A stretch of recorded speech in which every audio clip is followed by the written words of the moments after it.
I being over dramatic? And I'm like, no. I don't feel like it's because my mom passed away in November. Anxiety. Why does that sound weird? Anxiety. Anxiety creeps up on me. I'm going to be talking about some ways that I've experienced anxiety that I didn't even realize were ways that my body was telling me that I was anxious, because I've only been aware of anxiety as something where you have that knot in your stomach, maybe your palms are sweaty, and you're just full force uncomfortable and maybe can't even think straight. But it can look a lot more subtle and but be just as damaging if it's not addressed. And after that, I will be going over some ways that I've learned to cope with my anxiety. So this isn't the video that I had planned to film, and it makes sense now why when I was trying to film the video that I had planned, I was really struggling on what to say, even though it's a topic I'm very comfortable with and I've had a lot of thoughts and experience on. And I think it's because it's just not authentic for me at this moment, and so I wanted to share something a little bit more real. And anxiety is something that I never thought I was experiencing. The only time I really felt like I truly felt anxiety was like public speaking in front of people, those, those types of things where you're very obviously anxious in those moments and uncomfortable. But I didn't, and then when I did real estate, that was the first time that I was like, I'm experiencing anxiety. I'm experiencing anxiety on a regular basis, and I have never felt this before. And I don't think that it was that was the first time I was really experiencing it on a regular basis, but it was the first time that it was so prevalent that I couldn't avoid it. Just kind of constantly needing to be ready and being available, very almost aggressively trying to improve myself on a daily basis caused a lot of anxiety through that. And after I stopped doing real estate, I felt the lift weight, and that's when I really realized how much stress I was feeling because of it, and that it just really wasn't aligned with who I was and what I wanted for my life. Because ultimately the actual tasks of real estate, the challenges that come with it, were completely manageable. But where the anxiety was really coming from was that it wasn't aligned with what I wanted in my future, what I wanted to build towards for my life, and what I wanted just like my day-to-day life to look like. It was more so like a means to an end to get to what I wanted. And I realized that by doing that, I was going away from where I wanted to go instead of forward. And obviously these kinds of life choices can bring a lot of anxiety, because then you're afraid that you're never going to get to where you want. And my viewpoint, the way I look at things, is it's not about where you're trying to go necessarily, but what do you want your day-to-day life to look like, and how close can you get to that right now? Because there's so much good, in my life right now that I can enjoy every day, and I don't need to get to a certain point for that, but it's still exciting and meaningful to work towards certain goals and maybe a certain lifestyle that you can't really have in this moment. But I definitely knew I was experiencing anxiety when I was doing real estate, because I did actually kind of have like an anxiety episode. I don't want to call it an attack, but I literally sat in the bathroom with the light off and it like just sat there. I was like, what? I don't know what's going on. And I'm like, am I being over dramatic? And I'm like, no, because I would never choose to just sit in the bathroom with the light off.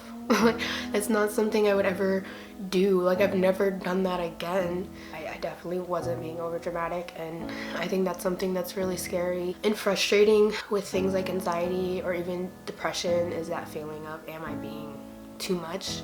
And it's sad that we even have to feel that way. We shouldn't feel that way. We should be able to trust how we feel and have people around us that we can talk to who will also trust how we feel. And I do have that support system, and I'm very grateful for that, but I don't always lean on it. So that brings me to why I am filming this video today. Is I recently realized that I'm struggling with anxiety and didn't even really know that that's what it was. I didn't really know I was struggling per se until it was just so intense that I was like, what's happening? I don't feel like it's because my mom passed away in November. It's currently February, but I definitely think that her passing away and everything that happened leading up to that, because it wasn't just like a phone call that my mom passed away. There was a lot of trying to be there for her, and I traveled out there, and there was a lot of stress that came with that. And so it definitely shined a light on things that I was repressing. And what made me realize recently that I was experiencing anxiety was that I was struggling to open up and talk to Jordan about literally anything. And day after day, I was like, oh, tomorrow, simple. I'll just share this. And I never would. And yet all day, every day, I would run through conversations in my head that I was never going to actually have.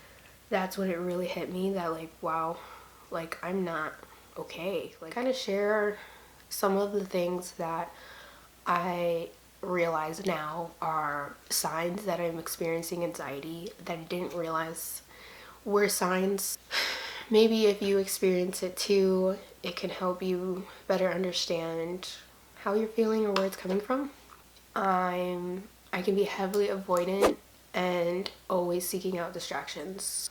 Kind of habit all the way from college.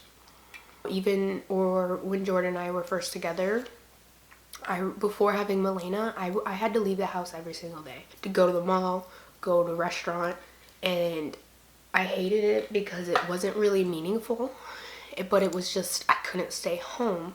But then I felt frustrated that all these hobbies that I wanted to develop, and I never did over years. And I realized that, I was running away from facing things, but that was also causing me to run away from living my life. That if I just, stayed home, made my home a home, then I would be more fulfilled. And it makes sense because growing up, my home didn't feel like a home, and it was kind of the same thing. I never was home because no one was there, so I didn't want to stay there. Oh, this is getting a little deeper than I thought. That was just the first bullet point. I think that's the biggest one though, is my avoidant tendencies and where they come from. Being ambitious, having ambitious plans with a little follow through. And that really ties into the avoidancy. I have these goals and these plans, but then because I'm so avoidant in my day-to-day life, I overthink a lot. Since I'm always overthinking, I'll try to find ways to distract myself. I definitely feel like over the past year or so, I have found better ways of doing this, that instead of trying to distract myself per se, I want to do activities that get me out of my head. So working out, doing yoga, cleaning, being able to clean the space, feel good that I'm actually keeping my house clean, but then also having a space that enables me to feel less stress, to have a relaxing and clean space, struggling to be present. Like if I try to sit down and meditate, which I have done quite a bit recently, but in times where I'm really feeling anxious, trying to just sit and meditate is almost like torture because of the thoughts running through my mind. I will just so eagerly go to grab my phone. Again, distractions.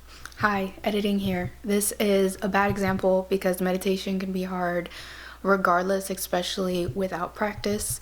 So a better example is I'll be with the kids, I'll be doing something that is like a part of my like vision of things that I'd want to be doing, like just being in nature and spending time with them and playing, and being so anxious and in my head, worried about other things going that aren't even happening in the moment so strongly to the point that I'm like angry.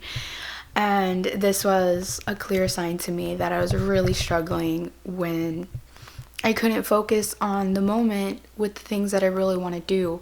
And this is part of why anxiety can be so challenging for people, because yes, you're anxious about things, but then you're also in the moments that you would be able to enjoy life, you're not. And it kind of makes you feel like you're stuck in your head, which feeds into the anxiety.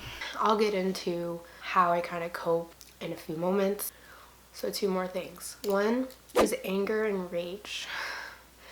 I can get so it's not even just anxiety.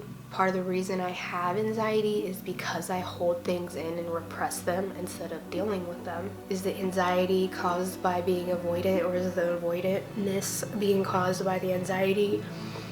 I don't know. But they're both coexisting with repressing feelings and not expressing how I'm feeling when it's most important and when it's uncomfortable. There's just all this anger, and I'm definitely someone who, I'm very empathetic.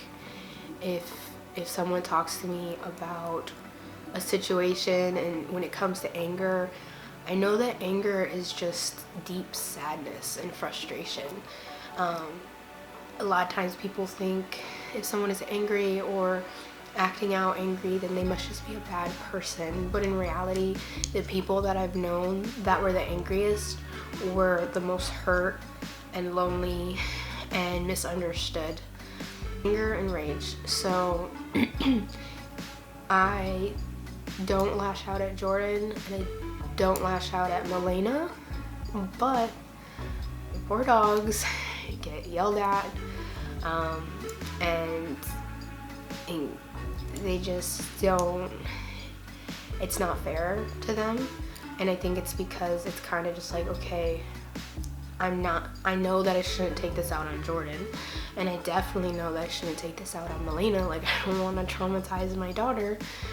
And then so it comes out at the dogs, and I know I'm not the only one. And for every one person that judges me, there's probably at least 5 or 10 people who can relate. So I'm sharing it. I know that that's not who I really am, that I don't want to feel that way towards them, and I'm trying to be more careful and more empathetic. I need to handle whatever I'm feeling, because whatever I'm feeling isn't because of them. And then the last thing is helping other people. I am always ready and happy to help someone. I'm happy to help them work through how they're feeling about something, kind of give advice, but more so I more just give my thoughtful perspective on the situation to kind of help create more empathy. But I do this all the time. I'm kind of that friend, and I don't really reach out to people in that way. When I'm going through something, I kind of just try to almost therapize myself. And I know that I'm so empathetic and always have an empathetic approach in these situations, because that's what I feel like I need more than anything, is for someone to feel truly and deeply empathetic towards me, and to know that I never have bad intentions, even if it comes off that way. And I think that's true for not everyone, but a lot of people. It's easy to assume based on how you feel that their intentions were not good, but really a lot of times it's just a miscommunication. And so I've realized that I do this a lot, and I've kind of set a boundary recently that I won't be doing this as much, because it's a way for me to avoid my problems. It's a way for me to avoid the things that I need to be working through by helping other people. So with all that said, it's definitely been a new realization for me to see how much I've been struggling with anxiety and how intense it really is, and not realizing that it's that intense. Spending most of my days just overthinking, burying my head in my phone, even though I know there's things I'd rather be doing. When I am more present with Milena or just within what I'm doing, I feel better and I feel much less anxious. With that, I've been trying to build habits, but now that I'm realizing how far I've let this go without really addressing it, I'm more prioritizing certain habits, like building a morning routine. I've been really big on routines probably for about a year, which was a big shift for me because I've always been like very resistant to schedules and routines, and it's helped a lot to be able to just, because a routine allows you to mindlessly just kind of fall into a pattern, and without thinking about it, without needing to plan it, it just happens because it's a routine. That routine becomes a habit. And right now I have a routine of, when I don't know what to do, I look at my phone. And so building more routines in my day that have the intention of being mindful and present in that moment, and even if it, especially if it's something that's for me and for my well-being, starting my day where the day is for me. This is something I've understood since before I had Milena, but have not put it into practice majority of the time. You should start your day for you. I feel like it makes a lot of sense that if you start your day for somebody else, anybody else, especially for work, and that's how you start your day, that you can feel like you're pouring from an empty cup and just feel frustrated and like your life isn't on your own terms. Starting my day doing something that's important to me, which for me is yoga and, you know, drinking water and not looking at my phone until a certain time. The yoga, the reason it's important is not only do I like to do yoga every day, but I've noticed it's the difference between me having energy and not. Doing that first thing in the morning, something I really enjoy, I have fun doing. Challenging, uplifting, allows me to just feel more ready to clean and take care of the kids and kind of run around for a few hours.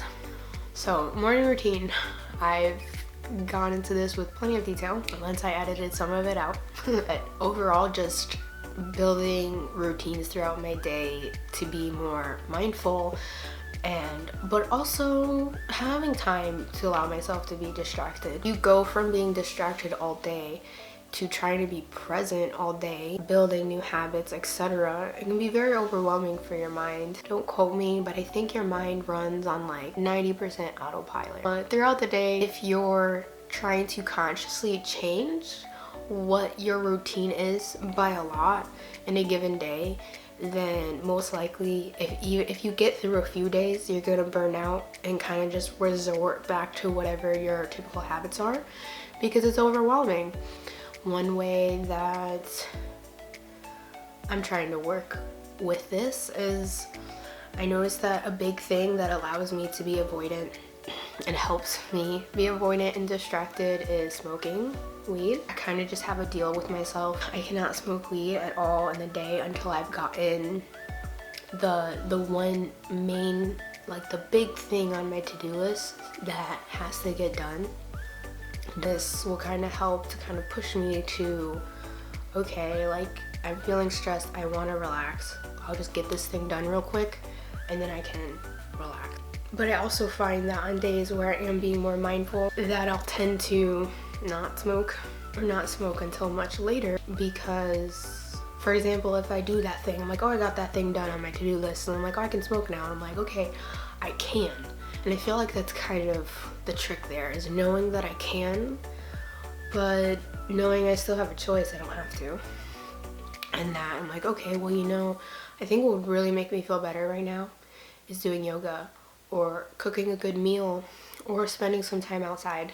And so I do make those choices sometimes too. I don't always make the choices that aren't as great for me. It feels a little bit better to say this all out loud and almost kind of self-analyze myself and check in and see how I'm really feeling, and to share it with you and know that you either have probably experienced this or are experiencing that, and it's a completely normal human experience. It's something that can be worked through, and it doesn't mean that I'll never experience anxiety. Like, if I work through it, doesn't mean I won't ever experience this type of anxiety again, but I'll be more equipped to know how to handle it and know what to do when I feel that way. And it's all a process.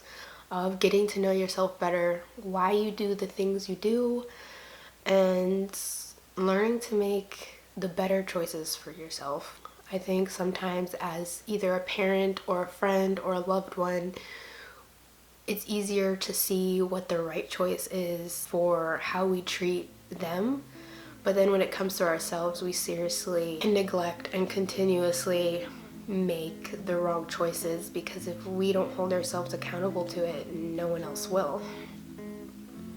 And you know that today I'm feeling much better, and a lot of times I'll feel good and think I'm fine and still not address how I'm feeling. But days like today where I am feeling better are actually the best days to face the underlying things that I'm repressing that are causing me to feel anxious, because I have the emotional stability to be able to handle it and just pick one thing, one small thing, not even every day, but just on good days. So if you're like me and you're going through anxiety, even though you never really have, and it feels kind of foreign, your emotions are so much more powerful and meaningful than a lot of people crack them up to be. They're telling you important things, and they're not weaknesses. When you really work with your emotions and work through them and address them, they cause you to make your life better. They are actually strengths, telling you exactly what you need to do in your life if you listen. So I hope you'll take some time today to journal or go for a walk or laugh with a loved one, whatever your preferred mindful activity is, and give yourself a little grace if it's been hard, because it's scary and it's hard to face all the bullshit that you probably put onto yourself at times, and to know that you're human. There's nothing wrong with you. If it's hard right now, it won't always be. If you watched to this point, thank you so much, and I look forward to updating you on how I'm feeling and how things are going, and hopefully filming a more fun video for next week. Melena's birthday party is this weekend, so maybe it'll be that. Much love. I'll talk to you soon.